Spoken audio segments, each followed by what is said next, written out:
नमस्कार, मैं आपके साथ आंचल कादियान। आप देख रहे हैं यूपी मांगे उत्तर। 6 साल 11 महीने और 7 दिन बाद आखिरकार चंदन गुप्ता के हत्यारों को उम्र कैद की सजा का ऐलान हो गया।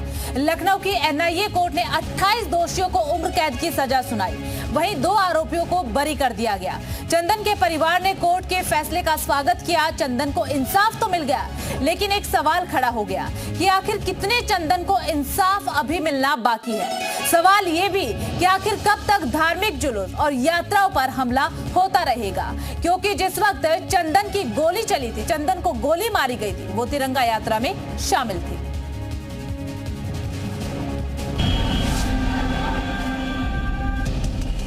अट्ठाईस गुनहगार, 6 साल 11 महीने 7 दिन,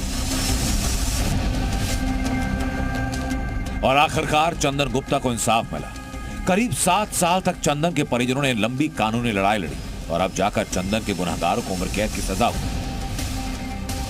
सबको जो है 302 की सजा मिली है। 302 में जो है 2 ही सजाएं हैं, या तो मौत की सजा है या जो है आजीवन कारावास है। आजीवन कारावास की सजा दी। चंदन को न्याय कहीं न कहीं न्याय मिला है, उसके दोषियों को सजा मिल गई।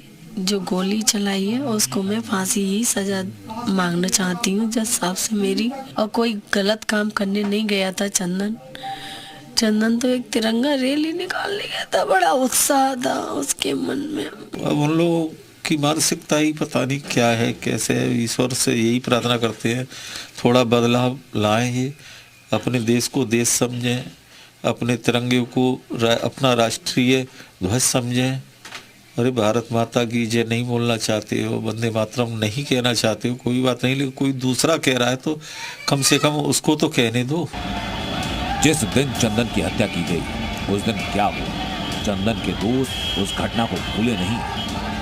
तो जैसे ही निकलने पर वहीं पे एकदम बैरिकेड वगैरह, कुर्सी वगैरह डाल रखी थी, तो उन्होंने मतलब रोका। पहले तो रोका, फिर उन्होंने उस तरीके पहले बातचीत बिना करे ही उन्होंने थप्पड़ मारना चालू कर दिया। फिर एक में बड़ा, फिर भाई आगे से जब थप्पड़ वगैरह पड़ने लग गए तो फिर वो पीछे से अपने आप भीड़ भागने लग गई। हालांकि चंदन को इंसाफ मिल चुका है, लेकिन अभी भी चंदन के हत्यारों को फांसी दिए जाने की मांग है। अब सबकी नजरें चंदन के परिवार पर हैं कि इस केस को लेकर अगला कदम क्या होगा। कासगंज से गौरव तिवारी के साथ ब्यूरो रिपोर्ट, जी मीडिया। तो कासगंज से चंदन को तो इंसाफ मिल गया, लेकिन सवाल यही है कि आखिरकार और कितने चंदन हैं जिन्हें इंसाफ मिलना बाकी है।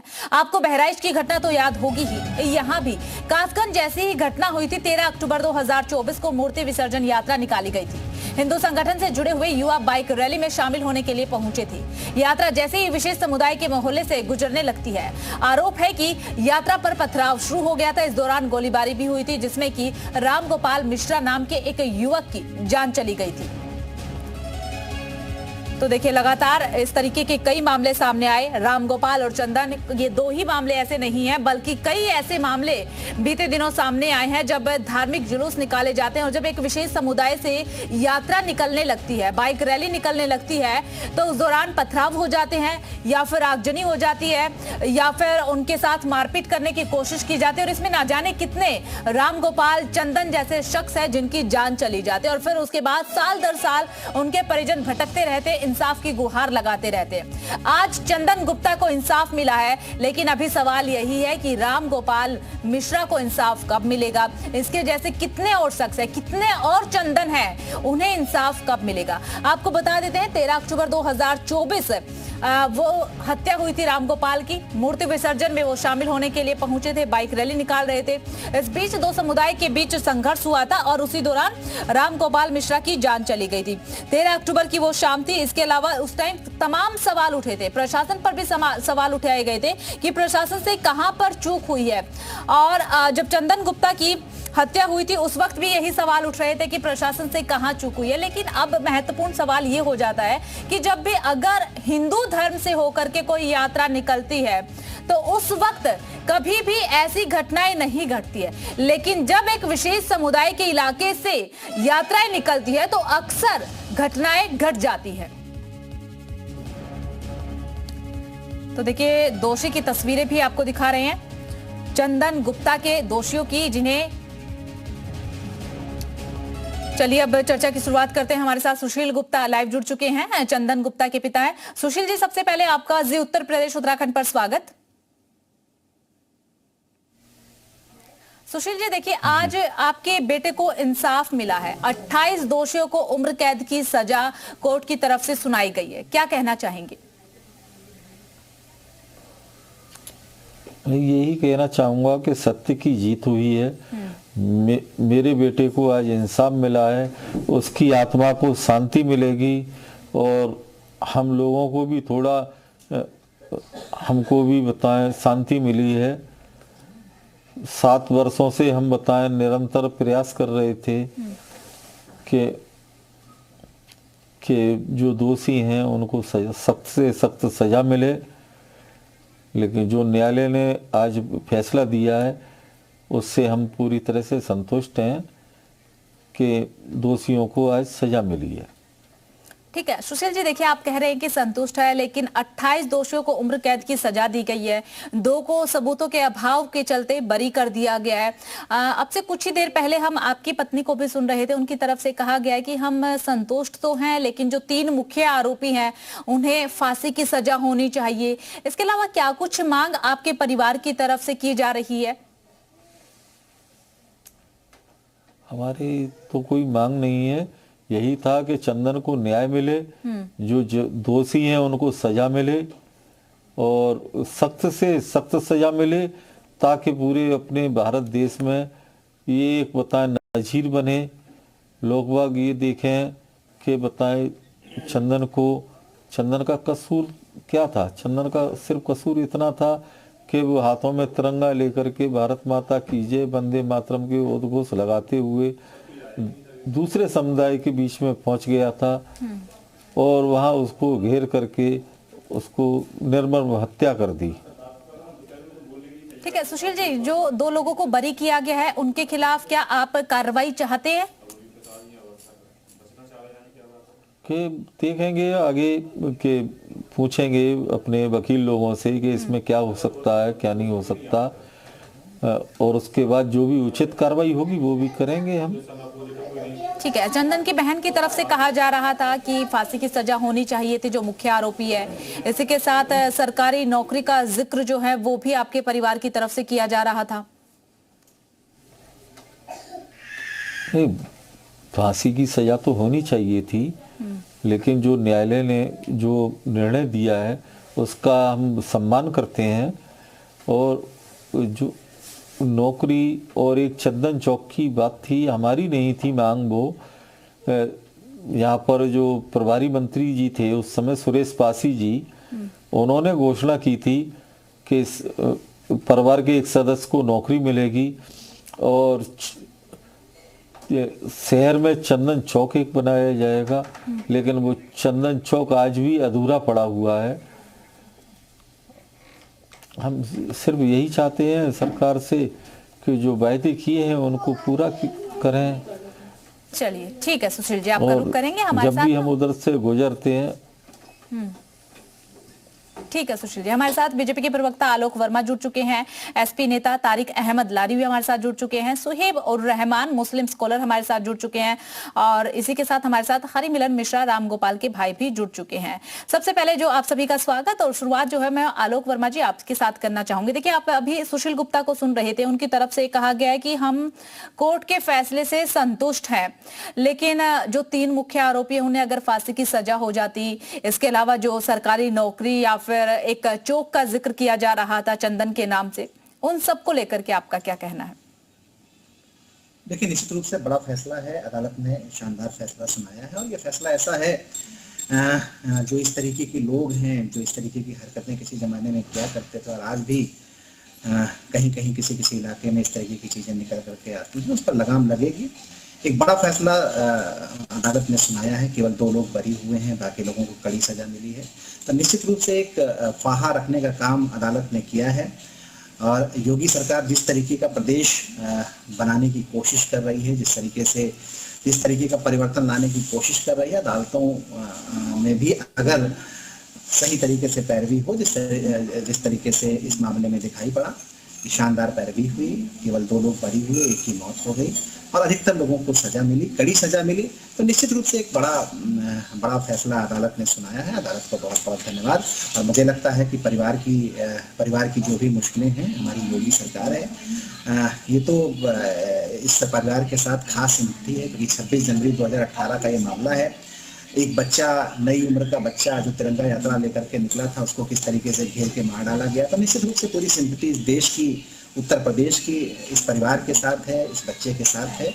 और अगर किसी तरीके की कोई कमी रह गई होगी तो निश्चित रूप से कलेक्टर के पास जाएंगे। अगर एक बार आलोक जी देखिए, चंदन को तो इंसाफ मिल गया है, चंदन को इंसाफ मिल गया है। उनके परिजन भी हमारे साथ जुड़े हुए, काफी संतुष्ट भी कोर्ट के फैसले से नजर आ रहे होंगे। लेकिन ना जाने इतने चंदन कितने हैं। रामगोपाल मिश्रा आपको याद होंगे, 13 अक्टूबर 2024 को मूर्ति विसर्जन के दौरान जो हिंसा हुई थी उसमें रामगोपाल मिश्रा की जान चले गई थी। उन्हें इंसाफ अभी तक नहीं मिला। देखिए, निश्चित रूप से देखिए 2017 के बाद जो परिवर्तन उत्तर प्रदेश में आया है वो आप भी साफ महसूस कर रहे होंगे। चंदन को इंसाफ मिला है। बाकी जगह भी जो इस तरीके के मामले निकल करके आए हैं, अदालतों में चल रहे हैं, अदालत उसकी सजा देगी। सरकार की तरफ से या प्रशासनिक मशीनरी की तरफ से कोई कमी कहीं रहने नहीं दी जाएगी। सटीक पैरवी होगी, सटीक सबूत मुझे लगता है कि अदालतों में पेश किए जाएंगे। जिस तरीके से पहले हुआ करता था, आपको याद होगा मुजफ्फरनगर दंगा हुआ था, तो किस तरीके से दंगे के जो आरोपी थे उनकी पैरवी सरकार के मंत्री किया करते थे, अधिकारियों को दबाव में लिया करते थे। मैं ये दावे के साथ कह सकता हूं कि योगी सरकार में कभी भी किसी के खिलाफ जो है किसी का पक्ष लेकर के हमारी सरकार आगे नहीं बढ़ती। जो सही फैसला होगा, जो सही धाराएं जिसके ऊपर लगेगी वो लगेगी। और मुझे लगता है कि यही वजह है कि 2017 के बाद हमारे साथ हरिमिलन मिश्रा भी जुड़े हुए हैं, रामगोपाल के भाई, उन्हीं का रुख करते हुए। हरिमिलन जी देखिए, चंदन को इंसाफ मिल गया है लेकिन रामगोपाल को अभी तक इंसाफ नहीं मिला है। आपका क्या कहना है? सरकार से क्या गुहार है आपकी? सरकार से मेरी यही गुहार है कि दोषियों को बख्शा नहीं जाए। जी, क्या हुआ था रामगोपाल के साथ? रामगोपाल के साथ यही, हम वहां पर थे नहीं जहां गोली लगी थी। बाद में वहां पर आपको कैसे सूचना? रहमान भी जुड़े हैं। रहमान जी देखिए, जब भी कोई धार्मिक यात्रा निकलती है, बाइक रैली निकलती है, तिरंगा यात्रा निकलती है, जब ये विशेष समुदाय में पहुंचती है, धार्मिक जुलूस यात्राओं पर, कब तक ये मजहबी हमला होता रहेगा? देश भर में होते हैं। कहाँ उठे? वोट के नाम पे लोग मार दिए जा रहे हैं, झूठी बातें आती है, फला चीज के नाम पे मार दिए जाते हैं। आपने कभी इस बात का सवाल उठाया कि क्यों हम किसी इलाके के अंदर जाते हैं, वहां जाकर जो लोगों को गालियां देते हैं मादर खादर की? आप बता दीजिए, कोई ऐसा हिंदी इलाका बता दीजिए ना, आप बता दीजिए। मैं अभी आप बता दीजिए, हाँ बताइए ना, लिस्ट बता दीजिए, आप लिस्ट बताइए। आप अपना मोबाइल नंबर मुझे दीजिए, मैं 1000 मिसाल आपको पेश करूंगा कि जब मस्जिद आती है, जब मदरसा आता है, जब मुस्लिम इलाके आते हैं तो आप इस तरीके से बातें की जाती है। कभी ये बात आप बताने के लिए तैयार नहीं है। क्या उनके घर वाले पाबंद नहीं करते अपने घर के बच्चों को कि जब किसी भी इलाके में जाओ, कहीं भी जाओ, किसी भी धर्म के लोगों को गाली नहीं बकनी चाहिए, मादर खादर की नहीं करनी चाहिए। आप राम के नाम पे मुसलमानों को गाली दी, आप तिरंगा यात्रा के नाम पे मुसलमानों को गाली दी? रहमान जी, बिल्कुल गालियां। किसने गाली दी? एक दो नाम बता सकते हैं आप? और चलिए छोड़िए, हम धर्म की बात नहीं करते हैं। रहमान जी ठीक है, हम धर्म की बात नहीं करते हैं, हम यहाँ पर तिरंगा यात्रा को लेकर के सवाल करते हैं। तिरंगा तो सबका है ना, तिरंगा सबका है। रहमान जी आप सवाल सुनिए, तिरंगा सभी का है। कासगंज में तिरंगा यात्रा निकाली गई थी, उस पर हमला क्यों? तिरंगा यात्रा पर हमला क्यों? तिरंगा यात्रा पर हमला क्यों? तिरंगा यात्रा तो धर्म से जुड़ी नहीं है। किसी भी यात्रा पे कोई हमला नहीं होना चाहिए। गलत है, गलत है, गलत है। लेकिन ये कि जो लोग यात्रा लेकर निकले वो भी किसी धर्म के मानने वालों को गाली गलौज नहीं दे सकते। क्या ये मजहब की बुनियाद पे या कानून की बुनियाद पे या भारतीय सभ्यता की बुनियाद पे या भारतीय कल्चर की बुनियाद पे जायज है? जायज है, सही है ये तरीका। मैं आपसे नाम पूछ रही हूँ, आप नाम नहीं बता रहे, मैं आपको इतने नाम बता दे रही हूँ। कब गाली गलौज किया गया है? आप बताएं, इखलाक आदमी का सबसे पहला वाक्य वो अभी भाईजान ने मुजफ्फरनगर का जिक्र किया। मैं उसी मुजफ्फरनगर के पड़ोस में दादरी है, दादरी के अंदर गोश्त के नाम पे शक की बुनियाद में लोगों का कत्ल कर दिया गया, उनको जमानत दे दी गई, उनको जमानत की जवाब देने के लिए तैयार नहीं है। तारिक अहमद हमारे साथ जुड़े हुए हैं। तारिक जी, आप एक नाम बता रहे हैं, जुनैद का राजस्थान में जलाकर आग मार जला दिया गया। ठीक है रहमान जी, तारिक जी आपसे यही सवाल कि कब तक इस तरीके से मजहबी हमले होते रहेंगे, क्या कहना चाहेंगे? आज चंदन को इंसाफ मिला है, लेकिन रामगोपाल को इंसाफ कब तक? रामगोपाल बताइए तो मैं फिर आगे बात करूं। क्या तारिक जी बताइए, क्या पूछ रहे हैं? मैं पूछ रहा हूँ रामगोपाल जो आप नाम ले रही हैं, ये कहाँ का इंसिडेंट है? आप जैसा वो इंसिडेंट बताइए तो मैं नाम तो फिर मैं आगे बात करूँ। मुझे नहीं याद है कौन है रामगोपाल। मैं बताती हूँ आपको, ये उत्तर प्रदेश के बहराइच का है। 13 अक्टूबर तारीख। वही जो एक धर्म विशेष के घर में घुसकर उसके झंडे को तोड़ दिया, उसकी औरतों के साथ बदतमीजी की और उनकी औरतों के साथ रेप करने की वो कोशिश की, वही आतंकवादी यूरेशियन। कहाँ रेप करने की कोशिश? साथ रामगोपाल के भाई भी जुड़े हुए हैं, उन्हीं से पूछ लेते हैं कि उनके भाई आतंकवादी है क्या? हरिमिलन जी, आपके भाई आतंकवादी है? रेप किए हैं उन्होंने? जी नहीं, आतंकवादी वो नहीं थे। मारा गया वो उसी में, तो यूरेशियन आतंकवादी उसी में मारा गया था। क्या जरूरत थी उसको किसी का घर में चढ़कर उसका घर में तोड़फोड़ करने की, उसको औरतों के साथ बदसलूकी करने की? क्या ये आपने अपने संस्कार? आपके पास सबूत है सर कि औरतों के साथ बदसलूकी की गई है? मैडम, आपके साथ अभी कोई छेड़खानी करे तो आप उसको गोली मार दें तो क्या होगा? आप आतंकवादी हो जाएंगी? आप सेल्फ डिफेंस कर रही हैं, या आप अपने आतंकवादी हो जाएंगी, या आपके ऊपर मुकदमा होना चाहिए? समझ नहीं आई, आपकी बात समझ नहीं आई। रामगोपाल ने कौन से रेप किए हैं, या फिर रामगोपाल ने सेल्फ डिफेंस में वहां पर हमला किया? कहना क्या चाह रहे हैं आप? एक आतंकवादी, एक डकैत था वो, एक सबूत है क्या आपके पास? हरिमिलन जी सबूत मांग रहे हैं, उनके भाई जुड़े हुए हैं। सीधा सीधा आप जिन्हें आतंकवादी बोल रहे हैं, उनके भाई जुड़े हैं। उन्हीं आतंकवादी के जिन्हें आप आतंकवादी बोल रहे हैं, उनके भाई जुड़े हैं, सबूत मांग रहे हैं। सबूत दिखाइए। आप ही आतंकवादी हैं, आप ही आतंकवादी हैं अगर आप आतंकवादी की हिमायत करेंगी तो। तारिक जी, कौन से आतंकवादी की हिमायत कर दी? आप कुछ भी बोले जा रहे हैं। कहां से आतंकवादी लगे आपको? आपसे 2 सवाल कर ले तो आपसे जवाब देना बनता नहीं है, दूसरों पर आप तुरंत सवाल उठा लेते हैं। एक बात आप ध्यान से सोचिएगा, अगर किसी की तरफ उंगली उठा रहे हैं तो 3 उंगलियां आपकी तरफ हैं। बचाव कर रही है, आतंकवादी का बचाव करने वाली आप। छोड़िए तारिक जी, आप बताइए। ठीक है, आपके पास सबूत है नहीं है, आपसे कुछ सवाल पूछ लिए जाते तो बात आप करते नहीं है। तिरंगा यात्रा में चल गई।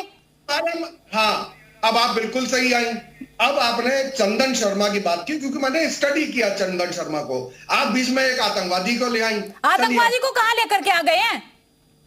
आपने तो आतंकवादी मुझे भी बता दिया। सबूत है क्या आपके पास? आपके पास सबूत है? सबूत दिखाइए आप। सबूत दिखाइए। आप सबूत दिखाइए। आपने मुझे आतंकवादी बोला, उसका क्या सबूत है आपके पास? आपके पास क्या सबूत है? उसे छोड़िए, आप मेरी बात कीजिए। आपने तो मुझे भी बोल दिया ना।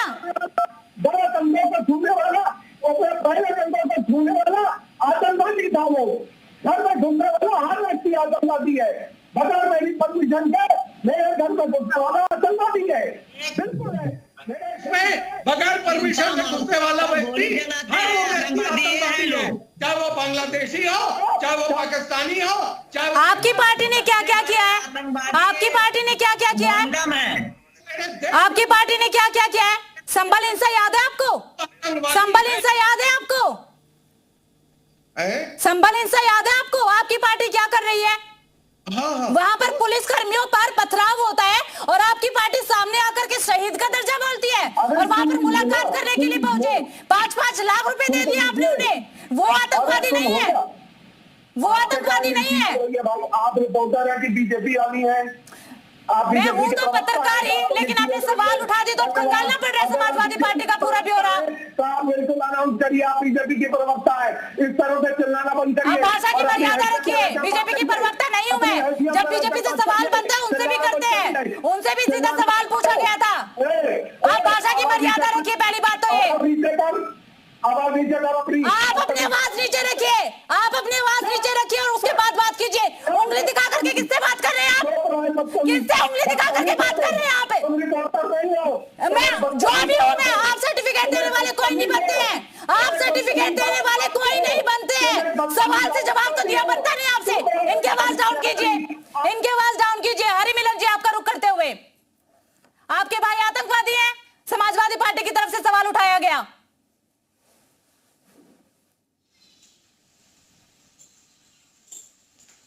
हरि मिलन जी, सुन पा रहे हैं आप? चलिए ठीक है, उनको आवाज नहीं आ रही। आलोक जी, आपका रुख करते हुए, देखिए तमाम ऐसे केस हैं, तमाम ऐसी घटनाएं घटी हैं पूरे कई सालों से लगातार हम देख रहे हैं। जब भी कोई जुलूस निकाला जाता है, मजहबी हमला वहां पर होता है, कब इन पर लगाम लगेगी? जो आमतौर पे बैठते हैं उनके पास अपना एक बुद्धि का स्तर होता होगा, लेकिन किस तरीके से बुद्धलेस बात करते हैं, किस तरीके से हमारे दोनों साहिबान बात कर रहे हैं और किस तरीके का तर्क दे रहे हैं, मैं तो सुन के दंग रह गया हूँ। राम गोपाल मिश्रा अगर किसी घर पे चढ़ गया, कोई झंडा उसने गिरा दिया, तो आप उसे गोली मार देंगे? गजब बात आप कर रहे हैं। आप कह रहे हैं बलात्कार करने के लिए घुसा था, गजब बात आप कर रहे हैं। कुछ भी आप बोल सकते हैं, कुछ भी आप मतलब ये है कि कोई सेंस का इस्तेमाल ही आपको करना ही नहीं है। कासगंज में जो वाकया हुआ वो 26 जनवरी के दिन वाकया हुआ, 26 जनवरी 2018 के दिन वाकया हुआ। तिरंगा यात्रा निकली थी, तिरंगा यात्रा लेकर के अगर कोई नया लड़का जो बीकॉम कर रहा था, लास्ट ईयर था उसका, अगर वो निकला है देशभक्ति के नाम पर, नहीं देश के नाम पर निकला है, और आप उसे घेर करके मार डालेंगे। 31 लोग उसमें आरोपी बनाए गए थे, 31 लोग, 28 लोगों को सजा हुई है, एक की मौत हुई है। तो और उसको सपोर्ट किस तरीके के लोग देते हैं आप देखिए ना। आपके मंच पे बैठे हुए 2 लोग बैठे हैं, 2 साहिबान, एक साहब ने भी नहीं कहा कि गलत हुआ। हम तो साफ साफ कह रहे हैं कि कोई भी इस तरीके का वाकया करेगा, देखिए मर्डर करने का अधिकार तो नहीं है ना साहब आपको। आप किसी को गोली मार देंगे, आप किसी की हत्या कर देंगे, किसी की परिवार का बच्चा छीन लेंगे, और आप जो है एक बार भी उसे गलत नहीं कह रहे। अदालत उसे गलत कह रही है, अदालत 28 लोगों को सजा सुना रही है, और आप सवाल पूरे सिस्टम पर लगा रहे हैं। आप भारतीय जनता पार्टी के ऊपर सवाल खड़ा कर सकते हैं, ठीक है, आपका हक बनता है, लेकिन आप अदालतों पर भी सवाल खड़ा करेंगे, आप मीडिया पर भी सवाल खड़ा करेंगे। ये नई तरीके की मानसिकता के लोग हैं, और मुझे लगता है कि इसी मानसिकता पर लगाम लगाने के लिए भारतीय जनता पार्टी आगे आई है। धीरे धीरे परिवर्तन आ रहा है। 2017 के बाद उत्तर प्रदेश बदला है, तो इसलिए बदला है क्योंकि भारतीय जनता पार्टी के ऊपर उत्तर प्रदेश के लोगों ने, देश के लोगों ने भरोसा किया है। और जब तक हिंदुस्तान पर मोदी जी का राज रहेगा, मोदी जी प्रधानमंत्री रहेंगे, उत्तर प्रदेश में योगी आदित्यनाथ जी उत्तर प्रदेश के मुख्यमंत्री रहेंगे, तब तक इस तरीके की मानसिकता पर लगाम लगेगा। 2017 के बाद परिवर्तन आया है, थोड़ी बहुत घटनाएं होती है, निश्चित रूप से होती है, इसमें भी कहीं कोई शक नहीं, उस पर भी लगाम लगनी चाहिए और लगेगी। देर सवेर इस तरीके की मानसिकता के लोग। आलोक जी, आपकी पार्टी की तरफ से क्या कुछ तैयारियां की जा रही है कि इस तरीके की घटनाओं पर लगाम लगे? केवल एक तैयारी कि अगर कोई गुनहगार है तो उसे बख्शा नहीं जाएगा। कोई कितना भी असरदार हो, संभल में जो भी असरदार लोग हैं उनका क्या हाल हो रहा है आपको बताने की जरूरत नहीं है। सजा अदालत ने दी है तो उस पर पैरवी भी निश्चित रूप से सरकार ने अच्छी तरीके से की होगी, प्रशासनिक मशीनरी ने अच्छी तरीके से की होगी, तब जाके सजा उनको मिली है। तो मुझे लगता है कि जब भी इस तरीके के कोई भी वाकया निकल करके आए, किसी भी सरकार की, उत्तरदायी सरकार की जिम्मेदारी होती है कि इसकी जांच सटीक तरीके से हो, सबूतों के साथ अदालतों में जाया जाए, और अगर 28 लोगों को सजा मिली है तो निश्चित रूप से पैरवी अच्छी तरीके से हुई है। और मुझे लगता है कि ये अपने आप में एक नजीर है ऐसे लोगों को बढ़ावा देते हैं, जो घेर करके किसी मामूली तेजना के लिए किसी को आतंकवादी करार दे देते हैं, किसी को बलात्कारी करार दे देते हैं, और अपने पूरे समूह को गोली मारने का अधिकार दे देते हैं। मुझे लगता है कि इस मानसिकता पर लगाम लगनी चाहिए, वो किसी की भी मानसिकता हो, किसी भी तरीके के लोग हों। मैं किसी धर्म पे नहीं जाना चाहता, किसी नाम पर नहीं जाना चाहता, लेकिन ये सवाल उत्तर प्रदेश जरूर पूछ रहा है कि अधिकतर मामलों में इस तरीके के बड़ा समूह एक खास नाम से जाना जाता है, पहचाना जाता है। कर लेते हैं रहमान जी। देखिए, धर्म से हट करके तिरंगा यात्रा थी जिसमें चंदन को गोली मारी गई, उस पर आप क्या कहना चाहेंगे? वो तो तिरंगा यात्रा थी ना। देखिए, मैंने आपसे पहले भी कहा कि कोई तिरंगे यात्रा हो, कोई मजहबी यात्रा हो, किसी भी यात्रा के दरमियान अगर कोई आदमी किसी के ऊपर हमलावर होता है, वो भी गलत है, इसको बिल्कुल नहीं कहा जा सकता। लेकिन उस वक्त जो हालात पैदा होते हैं, जैसे अभी बहराइच की बात चल रही थी, उन्होंने आतंकवादी कहा और क्या क्या कहा, रेप करने की कोशिश करने वाला का तारिक भाई ने, मैं नहीं जानता हूँ तारिक भाई को, मैं देख भी नहीं रहा उस वक्त कौन है, लेकिन जो उन्होंने कहा उसमें होता क्या है, हर चीज का हमारे यहाँ एक्शन का रिएक्शन कहा जाता है। हमारे यहाँ जब गोधरा कांड होता है तो इलाके के मुख्यमंत्री जो आज के वजीर आजम, वो कहते हैं एक्शन का रिएक्शन था। तो हमेशा होता क्या है कि जब भी कोई बात आती है तो वहां पे फौरन रिएक्शन आता है। तो हमारे यहाँ कोई भी बात आती है उसको किसी चीज को लग जिहाद कह दिया जाता है, किसी को वक्त जिहाद में कोई एक्शन लिया गया, इसीलिए रिएक्शन दिया। आपने फिर टोक दिया, फिर आपने बात पूरी नहीं होने दिया। आप बात पूरी होने दीजिए। अभी आलोक जी बोल रहे थे तो आप फिर नहीं दी, फिर वही मैं कहूँगा कि आलोक जी को इजाजत है बोलने की, सुहैबुर रहमान को इजाजत नहीं है बोलने की। आप आलोक जी के मामले में आपने नहीं टोका, आलोक जी को नहीं टोका और सुहैबुर रहमान रहमान जी गलत बोल रहे हैं। जब आलोक जी बोल रहे थे मैंने उन्हें 2 बार इंटरप्ट किया है, तो आप उसको रोक रही है और फिर आप पहले कहती है। चलिए ठीक है, हमारे साथ राहुल गुप्ता जुड़ चुके हैं, चंदन के दोस्त हैं। तो राहुल, सबसे पहले आपका स्वागत। तो राहुल देखिए, आज चंदन को इंसाफ मिला है, 28 दोषियों को उम्र कैद की सजा। सबसे पहले इस पर आपकी प्रतिक्रिया। न्याय मिला है और हत्यारों को सजा दी जाए, उससे हमें बहुत ज्यादा खुशी होती है अपने भाई के लिए। तो इसलिए भाई भी हमारा। ठीक है चंदन, जब माफ कीजिएगा राहुल, जब चंदन इस तिरंगा यात्रा में पहुंचे थे, क्या आप भी साथ में थे? उस टाइम पे मेरा छोटा भाई था। क्या हुआ था उस टाइम पे? लड़ाई दंगे वाली बात है। झंडा लेके गए थे अपने गाड़ी के साथ, सीना और वहाँ पे ईंटें पीटे फेंकने लगे थे और गोली फूली भाई सब। नहीं, अभी जैसे कि रहमान जी जुड़े हुए हैं हमारे साथ, वो बोल रहे हैं कि जब यात्रा हमारे यहाँ से निकलती है तो एक्शन का रिएक्शन होता है। तो क्या कुछ एक्शन वहाँ पर किया गया था उस तिरंगा यात्रा में, जो रिएक्शन उधर से आ गया? वही ईंटें वगैरह, पत्थरबाजी, और वहाँ पर शांतिपूर्ण ढंग से तिरंगा यात्रा निकाली जा रही थी या कोई नारेबाजी भी हो रही थी? नहीं, कुछ नहीं, बिल्कुल शांतिपूर्ण जा रहे थे। हम तो और हमारे भाई के लिए उन्होंने गोली वगैरह मार दी गई थी, लेकिन हमारे भाई के लिए कोई न्याय नहीं मिला था उस टाइम पे। लेकिन आज हमारे भाई को न्याय मिल गया और बहुत खुशी है। आज न्याय मिल गया, लेकिन इसके अलावा कोई मांग वगैरह कुछ नहीं। ठीक है रहमान जी, आपने सुना ना, चंदन का दोस्त हमारे साथ जुड़ा हुआ है, उन्होंने कहा कि तिरंगा यात्रा जो है वो शांतिपूर्ण ढंग से निकाली जा रही थी। चलिए ठीक है, रहमान से संपर्क टूट गया है। राहुल, आपसे ये जानना चाहेंगे कि फिलहाल आपने क्या चंदन के परिवार वालों से मुलाकात की आज फैसला आने के बाद? हाँ, हमारी मुलाकात तो आने जाना हमारे घर के। क्या कहा जा रहा है उनकी तरफ से? कुछ मांग उनकी अभी भी, उनकी माँ को हम सुन रहे थे सरकारी नौकरी की वो मांग कर रही हैं। इसके अलावा कोई दूसरी मांग है जो जिक्र हुआ हो आपके साथ? नहीं, या फिर उन 2 अन्य लोगों को लेकर के जिन्हें बरी कर दिया गया है? नहीं, इस चीज में हमें पता नहीं है, लेकिन उनकी जो उनकी मांग है वो उनकी मांगों पूरी करी जाए। चलिए ठीक है, आलोक जी का हम रुक करते हैं। आलोक जी देखिए, सरकारी नौकरी की मांग जो है वो की जा रही है चंदन गुप्ता के परिवार की तरफ से। इसी के साथ ये भी कहा जा रहा है कि उम्र कैद की सजा हो गई, ठीक है हम संतुष्ट है, लेकिन फांसी की सजा होनी चाहिए थी।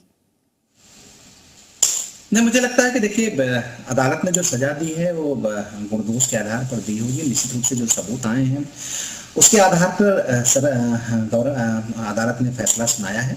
रही नौकरी की बात, तो मुझे लगता है कैरेक्टर से मिलेंगे या तो मुझे लगता है कि अगर इस तरीके की जरूरत उनको महसूस होगी तो सरकार उनका साथ निश्चित रूप से देगी।